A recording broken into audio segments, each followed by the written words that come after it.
नमस्कार, state update पर आपका स्वागत है। मैं हूं आपके साथ तेज बराला। आज हमारे साथ स्टेट विशेष में खास मेहमान जुड़ गए हैं। दातारामगढ़ से इस बार दावेदारी कर रहे हैं डॉक्टर खेताराम कुमावत। आप पूर्व उप प्रबंधक हैं ओएनजीसी के और उससे पहले लेक्चरर भी रहे हैं। साथ ही साथ अब सेवानिवृत्ति के बाद में राजनीति से जुड़ गए हैं, तो राजनीति की तरफ आप बढ़े हैं। इससे पहले हम थोड़ा सा जानना चाहेंगे, प्रोफेशनली आप लेक्चरर रहे, फिर ओएनजीसी की तरफ रुख किया और फिर राजनीति। एकदम ये इतना कॉन्ट्राडिक्शन है चीजों में, आप कैसे इस तरफ मुड़े कैसे? नमस्कार। नमस्ते। मैं बहुत ही सामान्य किसान परिवार से हूँ जी। और बड़े संघर्षों के बाद एक बहुआयामी व्यक्तित्व मेरा रहा है। तो ये कोई बड़ी बात नहीं है कि जहाँ मैं कई तरह के काम करता हूँ। इसलिए मैं लेक्चरर भी रहा, इसके बाद में जनरल मैनेजर भी रहा और इसके बाद में सेवानिवृत्ति के बाद में फिर राजनीति में भी आ गया। और इसके अलावा जो समस्याएं हैं हमारे क्षेत्र में, उन समस्याओं पर भी मैं रिसर्च करता हूं और उन समस्याओं का भी समाधान करता हूं। आप किस तरीके से समाधान की बात कर रहे हैं? जैसे हमारे क्षेत्र में राजनेता तो समाधान की तरफ बढ़ते ही नहीं है, समस्या बनाकर रखते हैं सर। वो राजनेता नहीं होते, राजनेता वही होते हैं जो समस्याओं का समाधान करते हैं। वो कहने को राजनेता होते हैं जो समस्याओं का समाधान नहीं करते। हमारे क्षेत्र में पानी की बहुत बड़ी समस्या है। जब मैं सेवानिवृत्त होकर आया तो मैंने देखा कि ये तो डार्क जोन है। डार्क जोन में खेती की तो बात दूर, पीने का पानी भी नहीं है। तो क्योंकि मैंने पीएचडी की है और पीएचडी करने वाले की एक रिसर्च की आदत बन जाती है, उसकी प्रवृत्ति होती है। किस सब्जेक्ट से किया आपने पीएचडी? मैंने रसायन शास्त्र से पीएचडी की है 1978 में। और इसके बाद में फिर आपको मैंने बताया कि मैं लेक्चरर और जनरल मैनेजर रहा हूँ। जब सेवानिवृत्त होकर आया तो उसी प्रवृत्ति के निमित्त इस समस्या का समाधान कैसे निकाला जा सकता है। तो हमारे क्षेत्र में औसत वर्षा 450 मिलीमीटर होती है। इसका तात्पर्य यह है कि 1 वर्ग मीटर में 450 लीटर पानी बरसता है। अब बरसते पानी को बहता करना और बहते पानी को इकट्ठा करना, यह समस्या का समाधान है। तो अब समस्या ये आती है कि वहां बालू रेत है, बालू रेत में पानी बहता ही नहीं, जो पानी बहता है वो जमीन में उतर जाता है। तो ये तो इतना सरल, आप इतना सरलता से समझा रहे हैं। इतना सरल था तो फिर पहले इतने सारे मतलब वहां पर राजनेता हुए हैं और एक राजनेता तो लंबे समय तक रहे हैं, अभी भी हैं। तो फिर उन्होंने ये सोचा नहीं, उनके दिमाग में नहीं आया होगा, फिर समस्या वहीं के वहीं क्यों है? उन्होंने समस्या का समाधान करना ही नहीं चाहा, क्योंकि वो आश्वस्त थे कि वो तो बैठे बैठे जीत जाएंगे। एक वोट बैंक के कारण वो जीतते रहे हैं। 7 बार वो स्वयं जीते और 1 बार उनका सुपुत्र जीता। तो जो बिना मेहनत के जीतते हैं उनको कुछ करने की और कुछ सोचने की जरूरत का है। फिर वो सेवा भाव के है ही नहीं, सेवावादी नहीं है। उनका तो काम जो है सिर्फ वोट लेना और राज करना। राजनीति में लोग आते हैं तो राज तो करना ही चाहते होंगे, मंशा तो आपकी भी होगी। राज नहीं, ये राजनीति सेवा के लिए होती है। जो राजनीति में राज करने के लिए आते हैं उनका वो भाव अच्छा नहीं है। राजनीति का मतलब ही सेवा होता है। तो उनमें कभी सेवा का भाव जागा ही नहीं, सेवा उन्होंने की ही नहीं। वो तो एक वोट बैंक के कारण जीत जाते थे और इस कारण से जो है ना, जो समस्याएं क्षेत्र में थी वो जहां की तहां रही। तो आपने इस पानी की जो मूल समस्या है, इस पर कुछ काम करके देखा ग्राउंड पर? बिल्कुल, मेरे फार्म पर आप आकर देख सकते हैं। मेरे यहाँ पानी की समस्या का संपूर्ण समाधान घर के लिए भी और खेती के लिए। हम जाकर देखेंगे। हाँ, आप देख सकते हैं, दोनों के लिए समाधान है। और मेरा जो फार्म है वो भी आत्मनिर्भर फार्म है। अच्छा, वो कैसे? बिना ट्यूबवेल, बिना बिजली कनेक्शन, वहाँ पर्याप्त पानी होता है और सौर ऊर्जा से सिंचाई होती है। कम पानी में पानी की ऑडिटिंग करके कैसे खेती की जा सकती है, ये एक्सपेरिमेंट आप वहाँ देख सकते हैं। नहीं, जरूर देखना चाहेंगे इस एक्सपेरिमेंट को तो। और मेरे घर पर भी न बिजली का कनेक्शन है, न पानी का कनेक्शन है, कोई नल नहीं है, न मैं कोई टैंकर से पानी मंगवाता हूँ, और न ही गैस कनेक्शन है। फिर भी बिजली भी है, पानी भी है और गैस भी है। तो प्राकृतिक संसाधनों पर आधारित मेरा घर है। वर्षा जल इकट्ठा होता है। मेरी छत का जो क्षेत्रफल है वो 300 वर्ग मीटर है। ठीक है। और उससे 1,25,000 लीटर पानी इकट्ठा होता है। जो आपने एस्टिमेट पहले बताया 450 वाला, उतने ही क्षमता का मैंने ग्राउंड टैंक बना रखा है पक्का।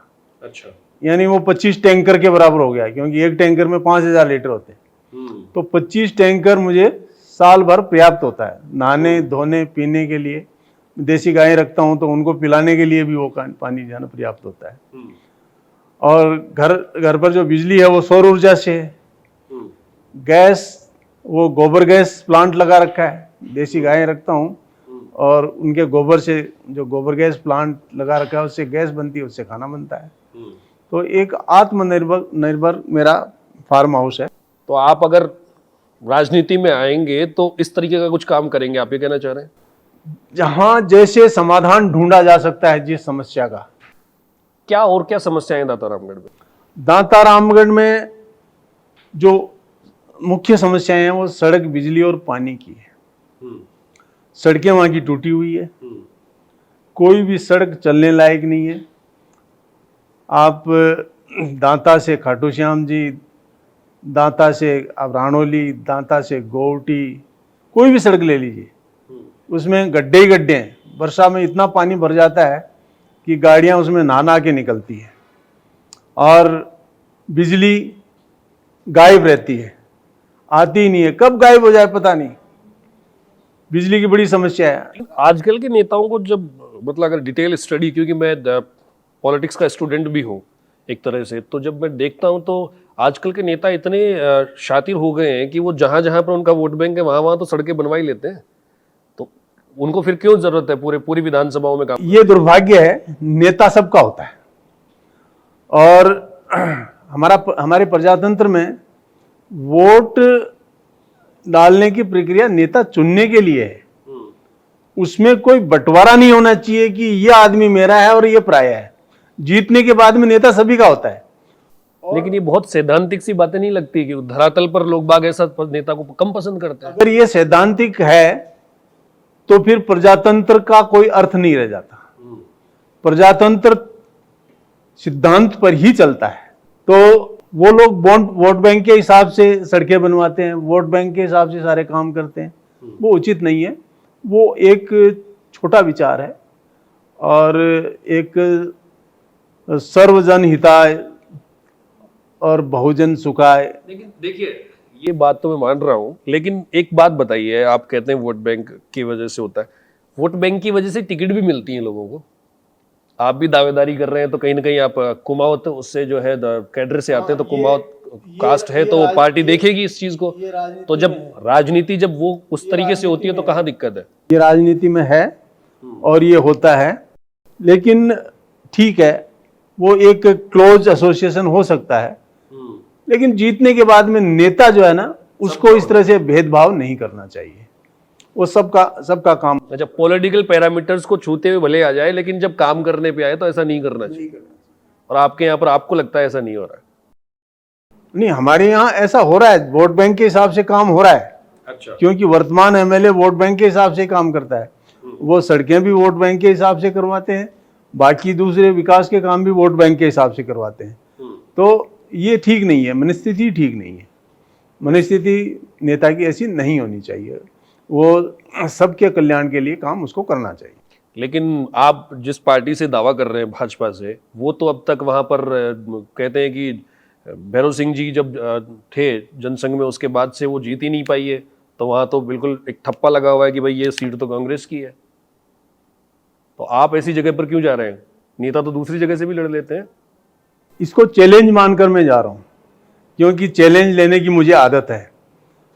अगर चैलेंज नहीं लिया तो किया क्या? वो सीट ऐसी है, 1980 के बाद में भारतीय जनता पार्टी नहीं जीती। लेकिन इस बार हम जीतेंगे और डंके की चोट पर जीतेंगे, क्योंकि पिछले 2 चुनावों में बहुत ही कड़ा मुकाबला रहा। बहुत नज़दीकी मुकाबले में भारतीय जनता पार्टी पीछे रही, और वो किस कारण से रही वो कमियां मुझे मालूम है, क्योंकि जिन्होंने चुनाव लड़ा था हरीश जी कुमावत ने, उनका मैं निकटतम सहयोगी रहा हूं। तो उन कमियों को दूर करते हुए इस बार हम अगर चुनाव लड़ेंगे तो निश्चित रूप से जीतेंगे, और बहुत बड़े मार्जिन से जीतेंगे। कमी क्या रही, एकजुटता की रही क्या? एकजुटता की कमी नहीं रही, तो कमी यह है कि जो न्यूट्रल वोट बैंक थे, या हमको थोड़ा अधिक प्रयास करना चाहिए था दूसरे वोट बैंक को हमारे पक्ष में करने का, वो हम उस समय नहीं कर पाए, क्योंकि हमारे यहाँ टिकट जो डिक्लेयर होती है वो 15 दिन पहले होती है। अब 15 दिन के सारी खबरें ये कह रही हैं कि भाई सीट बहुत पहले डिक्लेयर हो जाएगी। पहले अगर डिक्लेयर हो जाएगी तो स्ट्रेटेजी बनाकर ऐसे वोट जो न्यूट्रल हैं या अपने प्रभाव से हम अपने पक्ष में ला सकते हैं, उनको लाकर हम एक बहुत बड़े मार्जिन से जीत सकते हैं। लेकिन वहां पर आप ये देखिए, जाट वोट बैंक की वो बाहुल्य है, और उसके बाद कुमाऊत भी हैं और भी कास्ट है, और इस बार आपके बीजेपी से दावेदार बहुत है। दावेदार होना अच्छी बात है, तो आपकी तरफ पार्टी क्यों देखेगी? पार्टी का अपना मूल्यांकन होता है, और वो जो जिताऊ और जो सबसे प्रभावशाली उम्मीदवार होता है उसको देखेगी। और मैं जिस तरह से काम कर रहा हूँ उस हिसाब से मैं दावेदारी कर रहा हूँ। पार्टी अगर उचित समझेगी कि ये व्यक्ति जो है ना प्रभावशाली है और जीत सकता है, तो मेरे को टिकट मिलेगी। जहां तक हमें जानकारी है, आपने जो है आपका संघ से भी जुड़ाव रहा है, तो संघ तो एक सेवा का जरिया ही था, फिर आप राजनीति में फिर क्यों आए? संघ सेवा का जरिया है, इसमें कोई दो राय नहीं है, लेकिन राजनीति में भी तो अच्छे विचारों वाले व्यक्ति चाहिए। मैं संघ पृष्ठभूमि से आकर एक अच्छी सेवा कर सकता हूं अगर राजनीति में, तो मुझे राजनीति में आना चाहिए। वहां पर आप ये जो दातारामगढ़ की स्थिति है उसमें बीजेपी बहुत मतलब आप यूं मानकर चलिए कि ऊहापोह की स्थिति में है। अभी जो मौजूदा कैंडिडेट जितने भी हैं, अभी तक कहा जा रहा है कि ऐसा कोई जो है नाम जो है वहाँ पर वहाँ के लोकल लोगों का नहीं है, तो इसलिए वो बाहर से भी इंपोर्ट कर सकते हैं व्यक्तियों को। ऐसा क्यों है?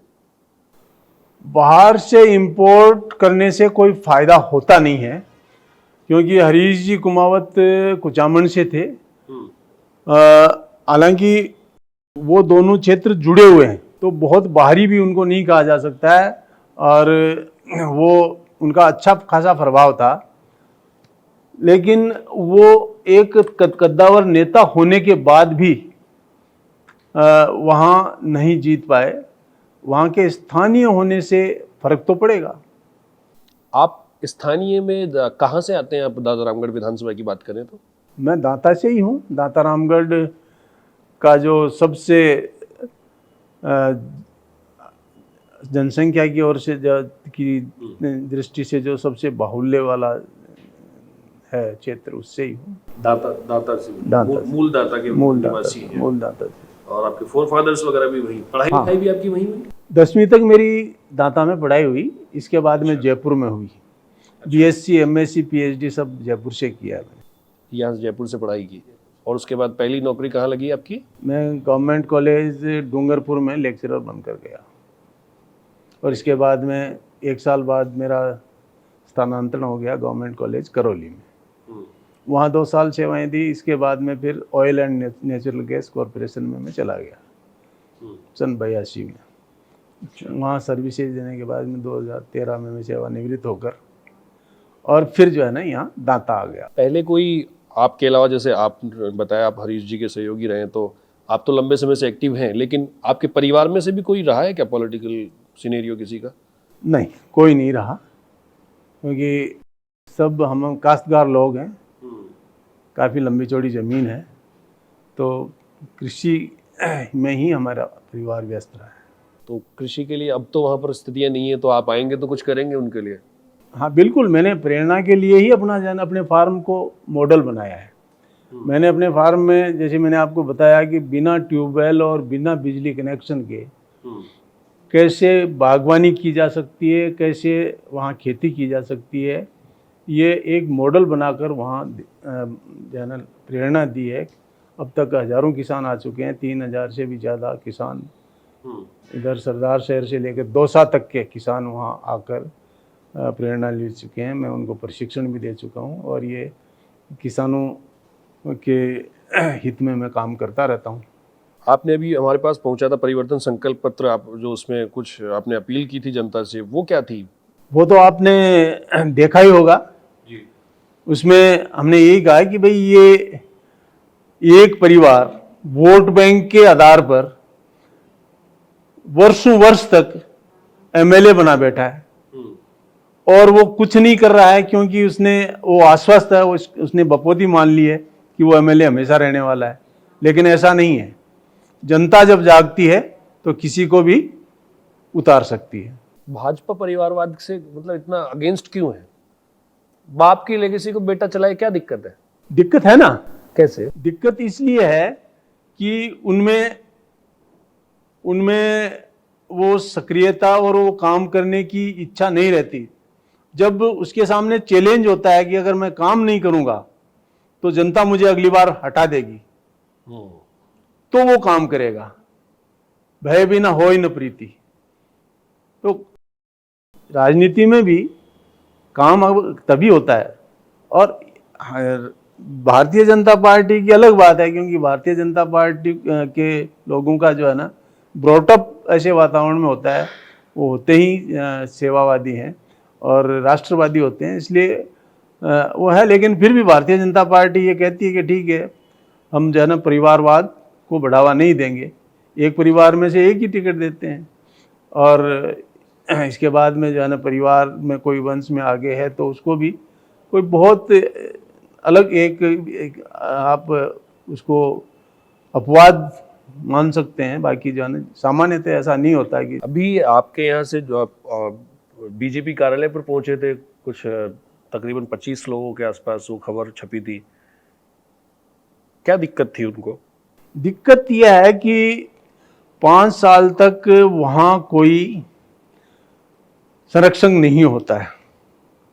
5 साल वहाँ के जो कार्यकर्ता हैं वही पार्टी को संभालते हैं, वही अपना समय देते हैं, वही मेहनत करते हैं, वही जो खर्चा करना होता है वहाँ व्यय करना होता है वो खर्चा करते हैं। और इतना सारा करने के बाद में उनमें से किसी को मौका न देकर पार्टी जब किसी बाहर से किसी उम्मीदवार को थोपती है तो उनको ऐसा लगता है कि हमने 5 साल मेहनत बेकार करी। हम में से किसी भाई को अगर मौका मिल जाता तो कोई बात नहीं, हम तो जो है ना आपस में मिलजुल कर काम कर ही रहे थे। लेकिन बाहर से किसी ने कुछ वो क्षेत्र में मेहनत नहीं करी 5 साल तक और सीधा वो लाभ उठाने आ गया। तो ये है, हम में से भी 2,83,000 वोटर हैं वहाँ, उसमें से क्या एक भी योग्य नहीं है जिसको टिकट दी जा सकती है? देखो, मैं थोड़ा सा कड़वा बोलूंगा, लेकिन नेताओं को एकजुट करके जैसे आप लोग गए वहां पर और आप लोगों ने वहां पर शायद सिग्नेचर साइन करके दिए कि भाई हम इकट्ठे रहेंगे, जबकि नेता जो है उनके हालात तो ऐसे हैं, पब्लिक भी जानती है कि उनको जो है एक तराजू में मेंढकों को जैसे रखा जाए वैसा है कि अगर वो रह पाए तो ये नेता इकट्ठे रह पाए। ऐसा नहीं है कि उनका स्वार्थ जुड़ा हुआ है उसमें। स्वार्थ जब साथ मिलकर चलते हैं तो सबका स्वार्थ उसमें सत्ता है। वो सब नेता कोई एक एमएलए बनने से ये नहीं है कि बाकी एमएलए जो है नहीं बने, सबका काम होता है, सबका वो एक ही पोस्ट नहीं है एमएलए की, बाकी दूसरे पंचायती राज चुनावों में दूसरी पोस्टें भी हैं। इसलिए किसी न किसी को कुछ न कुछ मिलता है और फिर सबकी बात उसमें रहती है, सबकी बात चलती है। इसलिए जो है ना उनको कोई इसमें दिक्कत नहीं है। और पिछले 2 बार हमने चुनावों में देखा है कि सब नेता साथ ही रहते हैं। आप जिस तरीके की सैद्धांतिक बातें सी कर रहे हैं, आपकी कोई प्रेरणा कहाँ से मिलती है? कौन सा नेता है जिसको आप फॉलो करते हैं इस तरीके से? मैं मोदी जी को फॉलो करता हूँ, मैं नितिन गडकरी जी को फॉलो करता हूँ। क्या बात अच्छी लगती है उन लीडर्स में? उन लीडर्स में जो मुझे अच्छा लगता है वो है कि उनमें राष्ट्रवादी विचारधारा है, अपने अपने दायित्व के प्रति समर्पण है, और वो अपने जिम्मेदारी को बड़ी ही अच्छी तरीके से निभाते हैं, और जब तक वो जिम्मेवारी पूरी नहीं करते तब तक चैन से नहीं बैठते। वो खुद अपना टारगेट तय करते हैं और कैसे एक अच्छा टारगेट बना के, लक्ष्य बना के उसको अचीव किया जाए, जनता का कैसे भला किया जाए, तो ये उनके मन में चिंतन मनन हमेशा चलता रहता है वो, और जनता की भलाई के लिए काम। एक सवाल है कि राष्ट्रवादी विचारधारा की बात करते हैं तो बीजेपी या भाजपाइयों को ऐसा क्यों लगता है कि वही राष्ट्रवादी हैं, बाकी के लोग नहीं है? या राष्ट्रवादी विचारधारा से आशय क्या आप लोगों का? पिछले 70 साल का इतिहास देख लीजिए। कांग्रेस ने जिस तरह से राज किया, जनता को भुलावे में रखा, देश का कोई विकास नहीं किया, अपने आप थोड़ा बहुत जो होता गया वो हुआ और देश पिछड़ता गया। 70 साल में हम जो है ना डेवलपिंग कंट्री बने रहे, और राज करने वालों ने कोई चिंता नहीं की, क्योंकि उनको मालूम था उनका राज आना ही है, इसलिए जो है ना उन्होंने कोई विकास नहीं किया। इसलिए और जब भी भारतीय जनता पार्टी आई, जब अटल बिहारी वाजपेयी जी की सरकार आई, तो देश में चतुष्कोण बना के उन्होंने एक मार्ग बनाए, राष्ट्रीय चतुष्कोण बनाया और बहुत सारे विकास किए।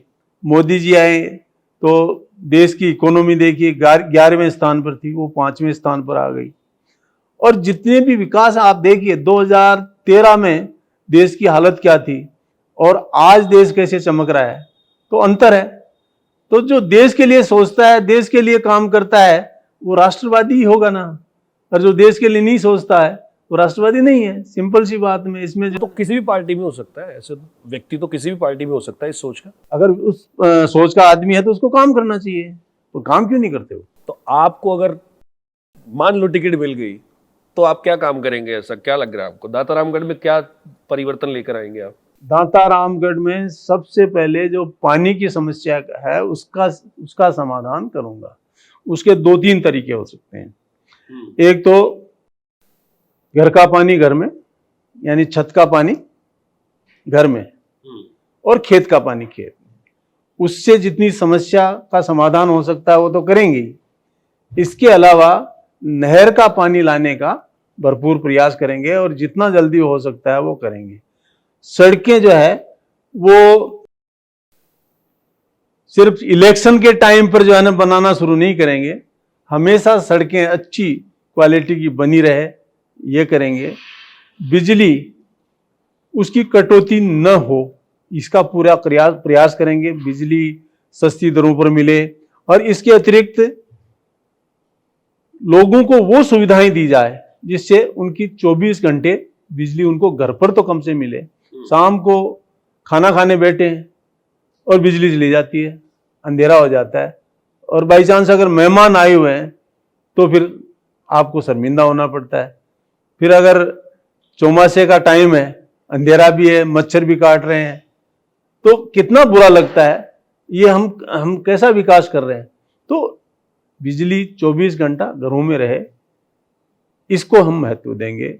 आपने उसका एक मॉड्यूल भी बनाया, आप बता रहे थे। लेकिन आप ये बताओ, देखो थोड़ा सा प्रैक्टिकल होना पड़ेगा खेताराम जी।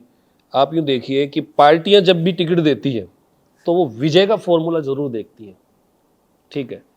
मान लिया कि आप आएंगे तब परिवर्तन करेंगे, लेकिन जब आपको बुलाया जाएगा, जब आप आएंगे, तो आपको ऐसा क्यों लगता है कि आपके साथ में अगर पार्टी जाती है तो पार्टी को गेन होगा?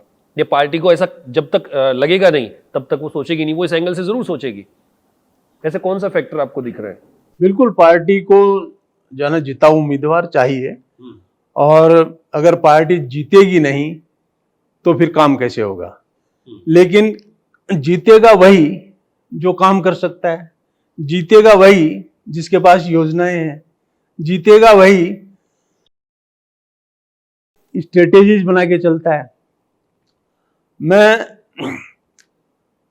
ऐसे डिपार्टमेंट में रहा हूं जहां चैलेंजेस बहुत थे, समस्याओं का समाधान कैसे किया जाता है ये मैनेजमेंट में मैंने सीखा है, और वही मैनेजमेंट की थ्योरीज मैं यहां जब अप्लाई करूंगा तो समस्याओं का समाधान होगा। और मैंने घर पर जो मॉडल बना रखा है उसको लोग देखेंगे और ये कहेंगे भाई ये पढ़ा लिखा व्यक्ति है, समस्याओं का समाधान कर सकता है। क्या लोगों का मतलब आपने लोगों को प्रेजेंट करके दिखाया है इस चीज को? बिल्कुल, मेरे फार्म पर लोग आते हैं और देखते हैं और सबको मालूम है। मैंने इसको ये जो है ना पेपर में भी इसका पब्लिकेशन हुआ है।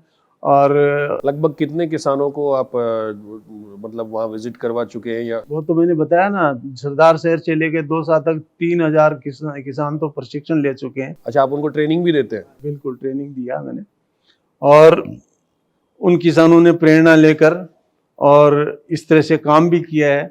और आप ये देखेंगे कि जितने ज़्यादा जल संग्रहण का प्रबंधन हमारे क्षेत्र में किया है दांतारामगढ़ में, किसी दूसरी तहसील में इतना नहीं है। सबसे ज़्यादा फार्म पॉन्ड और जल संग्रहण, वर्षा जल संग्रहण आप दांतारामगढ़ में ही देखेंगे।